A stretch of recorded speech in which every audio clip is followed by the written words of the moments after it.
건강한 삶을 위한 우리 집 주치 TBC 클리닉 건강 365입니다. 이제 우리나라에서 반려동물을 키우는 가구가 굉장히 늘어나서 반려동물 인구가 1,500만 명에 달한다고 합니다. 그래서 반려동물 앞에 붙는 수식어 또 하나의 가족이란 말이 굉장히 익숙하죠? 가족, 진짜요. 생각해보면 사람이나 동물이나 이 행복의 전제에는 건강이라는 조건이 꼭 필요한 것 같습니다. 특히나 이제 사람처럼 의사표현을 할 수가 없잖아요. 그러다 보니까 반려동물의 생활 환경이나 그런 습관 부분들을 우리 보호자가 미리 돌보고 챙기는 그런 건강관리가 참 필요한 것 같아요. 그럼요. 소중한 우리의 가족인 반려동물들이 건강해야지 우리도 건강할 수 있는 거예요. 맞아요. 그러기 위해서는 평소에 우리 강아지 또 고양이에 대한 건강 상식을 보호자인 우리가 잘 알고 잘 챙겨둬야죠. 네, 그래서 이번 주를 시작으로요. 이 반려동물의 건강 상식은 물론 여러 가지 질환과 치료 방법에 대해서 알아보는 시간을 준비했습니다. TBC 클리닉 펫 건강 365 정기적으로 준비할 예정이니까요. 많은 관심 부탁드립니다. 자, 펫 건강 365 오늘의 주치 소개해드리겠습니다. 수의사 이세원 원장님과 함께하겠습니다. 안녕하세요. 안녕하세요. 대구 24시 바른동물 의료센터 대표원장 이세원입니다. 반갑습니다. 네, 반갑습니다. 네, 반갑습니다. 왠지 원장님 보니까 강아지, 고양이가 굉장히 좋아할 그런 느낌이 인상인데 와요. 혹시 집에서 네. 개나 고양이 키우시나요? 아, 네, 집에 강아지, 고양이 다 있고요. 오, 예. 역시. 잘 따르고 있습니다, 애들이. 그렇군요. 자, 반려동물에 관한 질환을 다루는 첫 번째 시간이에요. 그래서 굉장히 저는 기대가 큰데 첫 주제가 이 강아지 슬개골이라고 들었습니다. 슬개골하면은 우리 사람에게도 있는 뼈잖아요. 강아지에게는 어떻게 생겼는지 궁금한데요. 네, 맞습니다. 슬개골은 다른 말로 무릎뼈라고 부릅니다.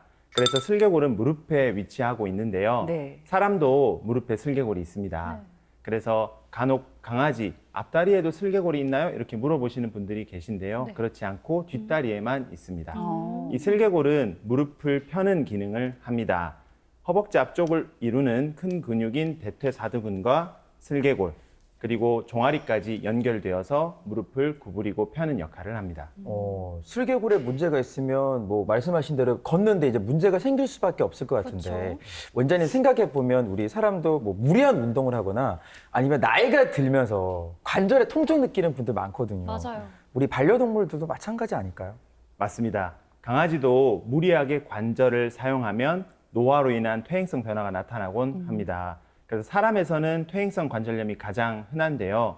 강아지에서는 슬개골 탈구와 전방 십자인대 파열이라는 질환이 가장 흔합니다.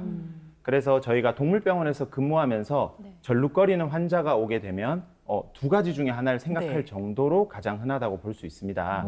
그래서 오늘 말씀드리는 슬개골 탈구라는 질환은 만약에 이게 방치된 경우 계속 쩔룩쩔룩 하다가 2차적으로 관절염, 십자인대 파열 또는 이제 퇴행성 관절염 같은 질환들이 동시에 발병할 수 있습니다. 네. 그러니까 강아지의 외과 질환 중 1, 2위를 다투는 이 슬개골 탈구. 그러니까 이제 이런 비유가 맞나요? 사람이 턱뼈가 이렇게 빠지듯이 오. 네, 그럴 수 슬개골이 있죠. 빠진다는 거죠. 네, 맞습니다. 오. 슬개골 탈구는 슬개골이 원래 위치에 있지 않고 탈구되는 질환인데요. 슬개골이 아까 역할이 무릎을 펴는 것이라고 제가 말씀드렸죠. 네. 그래서 슬개골이 탈구되면 무릎을 구부리고 펴는데 문제가 발생하게 됩니다. 그래서 통증이 발생하고 뒷다리 정렬이 틀어지기 때문에 절룩거리기도 하고 보행 모습이 이상해지기도 하죠. 한 문헌에 따르면 소형견의 80% 정도가 슬개골 탈구를 가지고 있다고 하는데요. 그만큼 소형견에서 가장 흔한 무릎 질환입니다. 한쪽 다리만 문제인 경우도 있고요. 네. 양쪽 다 문제인 경우도 꽤 많이 있습니다. 이때 탈구가 어느 방향으로 되는지도 굉장히 중요한데요. 대부분 슬개골 탈구는 뼈가 몸 안쪽으로 빠지는 내측 슬개골 탈구가 많고요. 네. 드물게는 외측, 바깥으로 빠지는 외측 탈구, 내측, 그 다음에 외측, 동시에 빠지는 양측성 탈구도 있습니다. 네. 주로 소형견에서 많이 발생하는 무릎 질환이다 이렇게 말씀해 주셨는데 아무래도 이게 강아지가 소형견은 작잖아요. 그래서 뼈가 약해서 많이 생기지 않을까 싶기도 한데 반대로 또 큰 개, 큰 견종인 경우에는 이런 탈구 증상이 덜한가요? 일단 대한민국에는 서용견종이 정말 많죠. 네. 그래서 슬개골 탈구가 많이 발생하는 대표적인 품종을 한번 알아보면 포메라니안, 말티즈, 푸들, 비숑, 치와와 등이 있습니다. 다 귀여운 애들이네요. 네, 맞아요. 정말 흔하게 많이 네. 오는데요. 이런 품종에서 발생하는 가장 큰 이유는 사실 유전적 소인이 있기 때문입니다. 사람도 그렇지만 강아지들도 이런 유전적 원인을 피할 수가 없어요. 그래서 다른 진료로 이런 품종들이 오게 되면 네. 저희가 꼭 다리 체크를 해드리고 있거든요. 근데 이럴 때마다 많은 경우 슬개골 탈구가 확인되어서 저도 너무 안타깝게 생각하고 있습니다. 근데 뭐 말씀 주신 것처럼 대형견에서는 소형견만큼 흔하지는 않지만 그래도 슬개골 탈구가 있는 경우가 있고 대형견의 경우에는 뼈가 크잖아요. 예. 그래서 더 많이 아파하긴 해요. 어. 네. 그 슬개골이 사실 빠지는 이유가 좀 다양한 이유가 있을 것 같아요. 방금 말씀해주신 이유 말고도 예를 들어서 갑자기 그냥 이렇게 왜 습관적으로 빠진다거나 이유가 있을 것 같거든요. 네, 슬개골 탈구는 말씀드린 것처럼 대부분 선천적인 원인에 의해서 발생합니다. 높은 곳에서 떨어지거나 사고가 나는 등 외상에 의해 발생하는 경우는 굉장히 드문데요. 선천적인 원인에 의해 발생하기 때문에 나이가 어릴 때 진단이 되고 치료를 하게 됩니다. 그리고 물론 태어날 때부터 강아지가 슬개골 탈구를 가지고 태어나는 것은 아니거든요. 하지만 태어날 때 슬개골 탈구가 발생할 만한 골격의 이상을 가지고 태어날 수 있습니다. 네, 그러니까 원장님의 말씀을 들어보면 선천적인 골격 문제가 있을 수 있다는 말씀이신데 그 가져오신 뼈 구조 모형으로 좀 더 자세하게 말씀을 해주시면 좋을 것 같습니다. 갑자기 뼈 모형이 생겼어요. 언제 눈앞에. 가지고 마술처럼. 네, 여기 뼈 모형이 있습니다. 한번 설명드려 보겠습니다. 이 뒷다리 구조를 한번 볼까요? 사람으로 보면 이제 허벅지 쪽인 여기 대퇴골과 종아리 쪽인 경골이 있고요. 이 사이에 여기 안에 숨어 있거든요. 슬개골이라는 작은 뼈가 있습니다. 여기 보이실까요? 네, 여기 작게 진짜 보이고 있습니다. 작네요. 그죠? 이 뼈가 어릴 때 골격 이상이 있어서 이 위쪽의 대퇴골이나 아래쪽의 경골이 휘어진다면 이 슬개골도 제자리에 있지 못하고 탈구되는 것입니다. 또한 슬개골이 위치한 활차구라고 하는 홈이 있거든요. 이 홈은 원래 이렇게 깊지 않습니다. 어릴 때 슬개골 뼈가 잘 들어가 있다면 성장하면서 압력이 가해져 깊이와 폭이 넓어지게 됩니다. 만약 어릴 때 선천적으로 이 홈이 얕다면 어떻게 될까요? 슬개골이 잘 올라가지 못하고 자주 빠지게 되겠죠. 그러네요. 네, 그렇게 되면 홈이 더 깊어지지 못하게 되고 결국 슬개골 탈구가 심해지게 되는 것입니다. 따라서 슬개골 탈구는 선천적인 이유로 태어나기 때문에 선천성이면서도 발달성 질환으로 부르는 것입니다. 네, 그렇군요. 일단 이렇게 무릎뼈에 이상이 있으면은 걸음걸이부터 달라지잖아요. 뭐 절뚝거릴 것 같기도 하고 일단 걷는데 문제가 있을 것 같은데 보호자가 금방 알아차릴 수 있는 증상들 어떤 게 있을까요? 가장 흔한 증상이 야외 산책이나 집에서 걸을 때 절룩거리는 모습입니다. 증상이 경미한 경우에는 한 번씩 절룩거리는 경우도 있지만요. 너무 심하면 아예 들고 걷는 경우도 있어요. 슬개골 탈구가 있는 경우에는 산책 시간이 길어지게 되면 주저앉기도 하고요. 한쪽 다리만 불편한 경우도 있겠죠. 그런 경우에는 사선으로 이렇게 걷기도 해요. 본인은 이제 앞으로 걷는 것처럼 걷는데 옆으로 이렇게 어머. 기울어진 채로 걷는 것이죠. 다리가 불편하니 발을 뒤로 차는 모습도 보이고요. 아픈 쪽을 핥기도 합니다. 그리고 보호자님이 다리를 만졌을 때 실제로 뚝뚝거리는 소리를 듣기도 하십니다. 진짜 이게 뚝뚝거리는 소리 들으면 진짜 보호자들 진짜 눈물 뚝뚝 흘리시거든요, 진짜. 맞아요. 왜냐하면 슬개골이 너무 중요한 부분이다 보니까 그렇죠. 저희 어머니도 말티푸 이제 키우고 계시는데 너무 뛰니까 염려를 많이 하시더라고요. 근데 조금 전에 말씀 하실 때 슬개골이 빠졌을 때 이게 갑자기 빠지는 게 아니니까 단계별로 어떤 변화가 있는지를 알아두시면은 좀 도움이 될 것 같거든요. 맞습니다. 슬개골 탈구는 1기부터 4기까지 나뉘게 됩니다. 슬개골이 정상인 경우에는 슬개골이 빠지지 않고 제자리에 있습니다. 그런데 이제 슬개골 탈구가 1기다라고 하면은 일단 이때도 제자리에 있습니다. 네. 근데 수의사 선생님이 신체 검사상 이 슬개골을 빼보면 또 빠지거든요. 근데 금세 손을 놓으면 다시 들어와요. 그래서 이게 스스로는 빠지지 않기 때문에 이때는 통증도 없고 증상도 없습니다. 하지만 슬개골 탈구 2기가 되면 이때부터는 자연적으로 한 번씩 빠지게 됩니다. 그러니까 이때부터 쩔룩쩔룩 하는 거죠. 아프니까요. 그래서 이때 시기를 좀 놓치게 되면 3기로 진행이 되기도 하고요. 삼기에서는 슬개골이 빠져 있습니다. 아예요? 네, 완전히 빠져 있기 때문에 이때는 오히려 2기보다는 통증을 덜 느껴 하기도 해요. 왜냐하면 주로 빠져 있으니까요. 네. 근데 빠져 있다 보니까 골변형이나 근육이나 인대에 손상이 발생할 수 있습니다. 그리고 4기가 되면요, 슬개골이 빠져 있는데요, 다시 들어오지 않습니다. 네, 아이고. 완전히 이제 변형이 다 진행된 거기 때문에 뒤에서 봤을 때, 저희가 아이들 걸음걸이 뒤에서 봤을 때 O자 형태로 약간 변해 있는 모습을 볼 수도 있고요. 완전히 주저앉기도 합니다. 그래서 이런 단계별로 증상을 잘 알고 계셨다가 병원에서 꼭 검사를 받아보셔야 합니다. 네. 아유, 얘기 들으니까 걸을 때마다 얼마나 아팠을까 막 그러니까요. 괜히 마음도 좋지 않습니다. 그러니까 이게 하루아침에 나빠지는 게 아니니까요. 키우는 그 보호자가 매일매일 우리 반려동물의 건강 상태를 체크를 하는 게 제일 중요하지 않을까 싶고요. 다행히 초기 단계에서 의심을 하고 병원에 데려왔어요. 그러면은 좀 어떤 검사들을 받게 될까요? 보통 2가지 검사가 있거든요. 신체 검사와 엑스레이가 있습니다.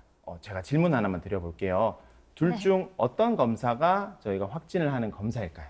엑스레이 아닐까요? 저도 엑스레이 같은데. 신체 검사 아닌가요? 신체 검사. 네. 2대1로 나뉘었는데. 둘 다. 둘 다. 네.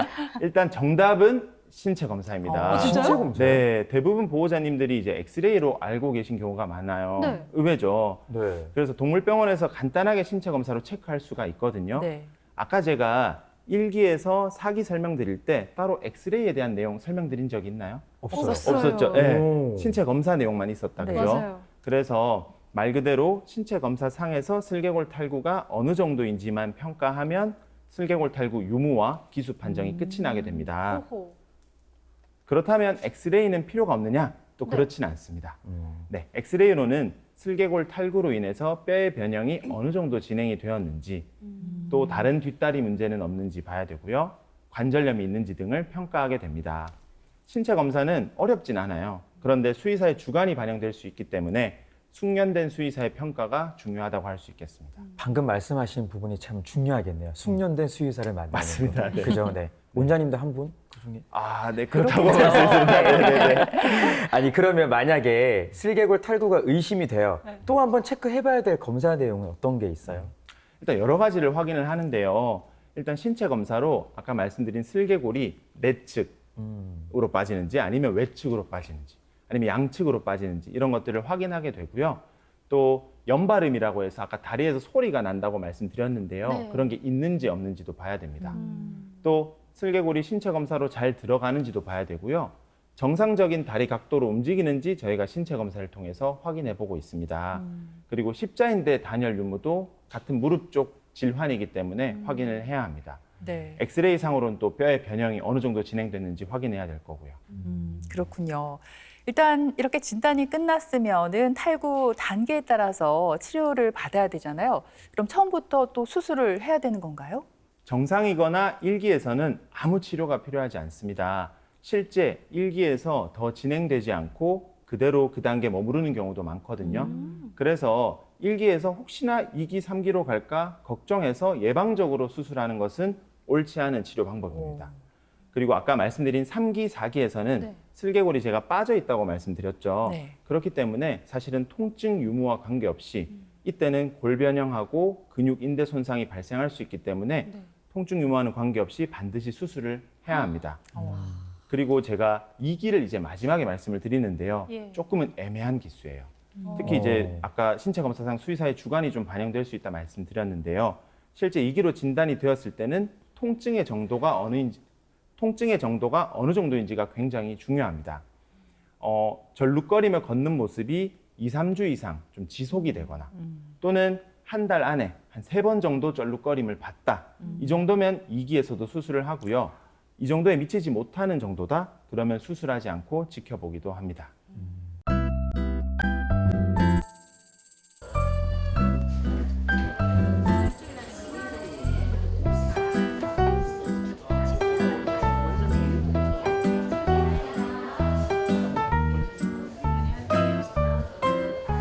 한 6개월 지나고부터 산책하면 뒷다리를 이제 자꾸 절더라고요. 그래가지고 이제 다 와가지고 찍어봤죠, 사진. 한쪽으로만 네, 한쪽을 많이 저는데 또 다른 쪽도 조금씩은 약간씩 절었거든요. 이제 오른쪽을 좀 더 많이 절었어요. 네. 집에 있을 때는 괜찮고 집에 있을 때는 괜찮아요. 근데 네. 산책할 때 좀 많이 절더라고요. 조금 옳지. 잘하네.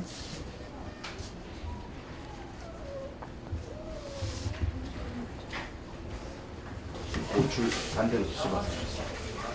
그러지 말고.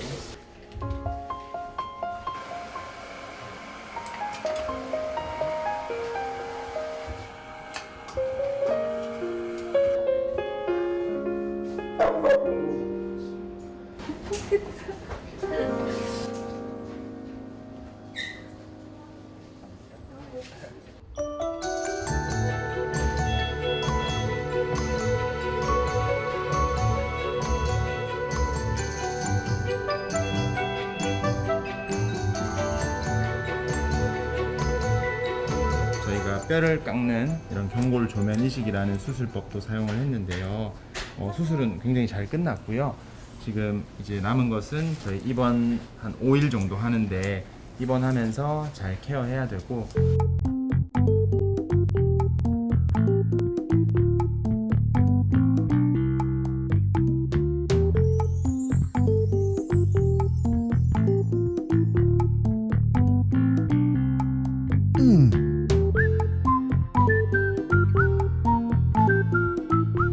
근데 대부분 아픈 게 우리 소형견들이다 보니까 네. 사실은 이 작은 아이가 이게 수술 받다고 생각하면은 진짜 가슴이 미어오거든요. 물론 우리 소중한 가족이니까 뭐 수술 비용, 시간 감내해도 되지만 그래도 원장님 혹여나 수술 말고 뭐 약물로 치료할 수는 없습니까? 맞습니다. 저도 너무 안타까운데요. 많은 보호자분들이 수술이 아닌 약물이나 재활 또는 영양제, 보호대 등으로 해결할 수 없는지 물어보세요. 그런데 제가 자동차를 예를 들어 한번 설명드려 볼게요. 네. 자동차 만약 엔진이 고장이 났어요. 그럼 아무리 좋은 엔진 오일을 붓더라도 이게 해결되지는 않겠죠. 안 되죠. 안 되죠. 네, 이게 엔진을 잘 수리하고 나서 좋은 엔진 오일을 넣는 것들이 이런 보조적으로 도움이 될 수 있는 것처럼 강아지 뼈의 문제다. 이런 네. 경우에는 이 뼈를 제대로 맞춰주고 난 후에 수술적으로 그 다음으로 이제 보조적인 요법들을 가해주면 더 도움이 될 수 있습니다. 그래서 슬개골 탈구는 수술이 필요한 단계다. 네. 그럼 반드시 수술을 하셔야 합니다. 아, 그러니까 병원에서 진단을 받고 의사 선생님이 이거는 수술이 필요합니다라고 하면 아, 알겠습니다. 해야겠네요. 그렇죠? 맞습니다. 네. 물론 많이 저희가 하시게요? 수술 안 돼요. 이러니까. 해보기 시작했는데. 왜요? 물론 저희가 이제 예. 납득이 잘 되게끔 설명을 드려야겠지만 그쵸, 예. 네, 꼭 해야 됩니다. 네, 아, 혹여나 마음이 아파서 수술 안 하려 이러실 수도 있으니까 맞습니다. 듣고 계신 분들 기억하시면 좋을 것 같고 일단 아무래도 이게 뼈의 문제다 보니까 수술에 그 시기를 놓쳐서 막 늦게 한다거나 막 아예 안 하게 되면 문제가 또 더 커지지 않을까 싶어요. 맞습니다. 방금 말씀드린 것처럼 수술을 해야 되는 슬개골 탈구에서 치료를 하지 않고 방치하게 되면 나중에 걷지 못하고 주저앉을 수 있습니다. 뼈의 변형이 심해져서 다리가 많이 틀어질 수 있고요. 결국 힘을 받지 못하는 부분에 의한 주저앉음이 발생하게 돼요.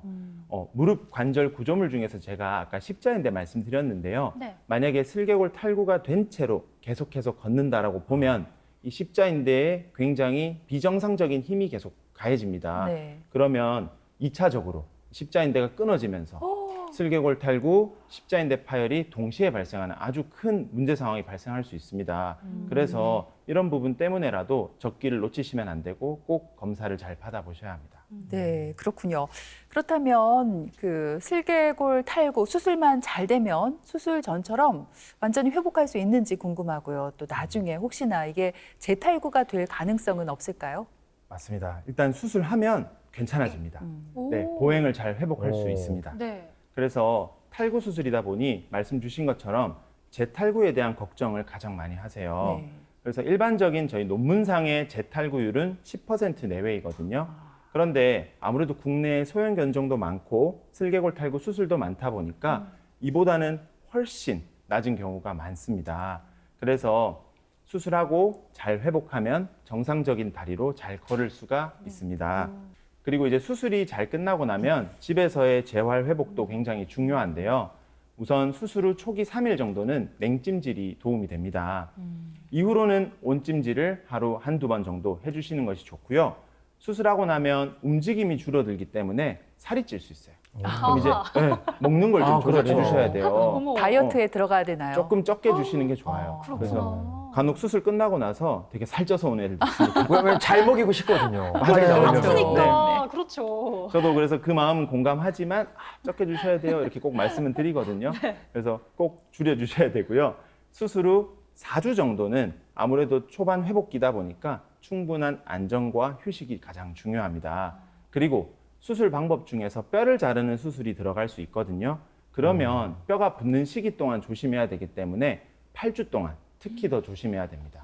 그래서 너무 과격한 운동이나 점프, 아까 말씀하신 점프는 네. 정말 위험할 수 있기 때문에 조심해 주셔야 합니다. 그리고 만약 치료가 다 끝났어요. 예. 슬개골 탈구 수술하고 그러면 어떻게 해야 될까요? 앞으로 조심해서 지내야 될까요? 뭐 약간 운동 좀 조심해야 해야 되지 되지. 않을까? 그래도 아, 운동을 네. 좀 해야 되지 않을까? 많은 분들이 그렇게 네. 생각하시거든요. 네. 그런데 저희가 슬개골 탈구 수술이 잘 끝나고 나면 네. 결국 이걸 정상적으로 만들어 준 것이기 때문에 조심할 필요가 없습니다. 잘 지내도 됩니다. 우와. 그래서 대부분 보호자님들이 어릴 때 수술하고 얘는 수술했으니까 계속 조심해야 돼 이렇게 생각하시는 분들이 계시거든요. 제가 계속 그 생각을 바꿔드리기 위해서 노력하고 있습니다. 네. 아니 근데 저는 놀랬던 게 네. 우리 반려동물들도 그러면 재활을 받는다는 거잖아요. 그럼 어떻게 사람처럼 자 한번 우리 원도 한번 움직여 볼까? 뭐 이렇게 뭐 병원에서 하는 거예요? 아니면 뭐 어떤 도구를 사용하는 거예요? 맞습니다. 과거에는 동물들이 재활이 많이 갖춰져 있지 않아서 수술만 하고 치료가 끝나는 경우가 많았거든요. 요즘은 동물들도 재활을 많이 하고 있습니다. 사람 병원 가보면 수술하고 나서 재활을 정말 중요하게 생각하거든요. 네. 특히 의사 선생님들이 환자 회복이 느리면 재활을 열심히 하지 않은 환자를 탓하기도 해요. 네.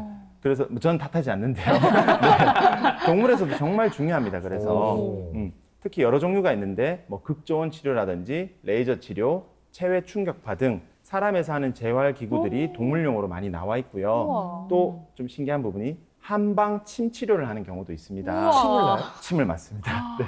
그래서 그 침 치료 자격 같은 것도 있어서 네. 그 자격을 갖춘 수의사 선생님들이 침을 놔주기도 하거든요. 네. 그 중에서 슬개골 탈구에서는 어떤 재활이 효과적인지가 궁금하고 또 가정에서는 우리가 침을 놓을 수 없잖아요. 가정에서 할 수 있는 재활 운동엔 어떤 게 있을까요? 맞습니다. 수술 초기에는 아까 말씀드렸다시피 급성 염증기로서 열감도 많고 염증기거든요. 이때는 냉찜질이 효과적인데요. 저희 병원에서는 크라이오테라피라고 해서 수술 부위를 극저온인 5도로 낮춰주는 이런 치료 기구를 이용해서 도와주고 있습니다. 그 이후로는 이제 레이저 치료를 해주면서 도움을 주고 있거든요. 또 한방 침 치료도 말씀드렸다시피 같이 도움을 주고 있습니다. 뭐 저도 다리가 불편하거나 허리가 불편하면 침 맞으러 가거든요. 아이들도 침 맞고 나면은 재활에 정말 많이 도움이 됩니다. 그래서 이러한 재활 치료들이 통증 및 염증 완화와 재생 효과를 올려주고 있습니다. 그럼 이제 집에서 하는 재활 운동을 간단히 알려드리겠습니다. 집에서 하는 재활 운동으로는 관절 가동 범위 운동이라고 하는 것이 있는데요. 영어로는 Range of Motion이라고 줄여서 ROM이라고 부릅니다. 그냥 참고적으로 알고 계시고요. 저희 물리치료 받으러 가면 물리치료 선생님들이 이렇게 하세요, 저렇게 하세요 이렇게 말을 하잖아요. 네. 그럼 저희가 이제 그걸 따라서 하는데 네. 동물들은 그게 스스로 안 되잖아요. 그렇죠. 그럼 이제 보호자님들이 도와주셔야 하거든요. 그래서 이 아까 ROM이라고 하는 글자 앞에 패시브라고 해서 이제 수동적으로 한다. 이걸 붙여서 PROM이라고 부르는데요. 이렇게 관절을 지금 모형은 없지만 어쨌든 관절을 구부렸다가 폈다가 이렇게 무릎을 놓고 보면은 구부렸다 폈다 이걸 반복해 주시는 운동을 하면 도움이 되거든요. 그래서 PROM이라고 해서 수동 관절 운동이 도움이 될 수 있고 이걸 하루에 한 번 할 때 15회 정도, 2세트 정도 해주시면 도움이 됩니다. 수술도 중요하지만 그만큼 재활이나 치료도 중요한 부분이니까요. 그리고 무엇보다 우리가 소 잃고 외 안 감고 치면 안 되잖아요, 원장님. 평상시에 슬개골을 좀 건강하게 유지하는 게 가장 관건인 것 같은데 어떻게 하면 좋을까요? 특히 한국에서는 아파트 생활을 많이 하다 보니까 바닥이 굉장히 미끄러워요. 그죠? 맞아요. 네, 그래서 바닥이 미끄럽지 않게 아이들이 활동하는 공간에는 매트 같은 걸 깔아주시는 게 도움이 되고요. 또 소파나 침대에는 뛰어 올라가고 뛰어 내려오지 않게끔 계단이나 어떤 슬라이드 같은 것들을 설치해 주시는 것이 좋습니다. 그리고 체중이 좀 많이 나간다. 그럼 관절에 굉장히 부담이 될 수 있거든요. 그러면 체중 감량을 하기 위해서 사료도 좀 조절하고 적당한 산책을 통해서 뭐 스트레스 해소도 하고 근력 강화에도 도움을 줄 수 있습니다. 그리고 추가적으로 뭐 영양제 같은 것들을 먹여볼 수도 있을 거고요. 또한 제일 중요한 것은 아까 말씀드린 것처럼 신체 검사를 통해 간단하게 체크해 볼 수 있기 때문에 정기적으로 동물병원을 가셔서 우리 아이 슬개골 탈구가 있는지 아니면 단계가 어느 정도 되는지를 꼭 확인해 보시는 것이 좋습니다. 네, 오늘 첫 시간이었죠. 펫 건강 365 우리 소형견들에게 자주 발생한다는 슬개골 탈구에 대해서 자세히 알아봤습니다. 끝으로 우리 반려동물을 키우는 시청자분들께 도움이 될 만한 말씀이 있다면 전해주실까요? 사람도 그렇지만 반려견도 병이 걸리기 전에 예방하는 것이 중요합니다.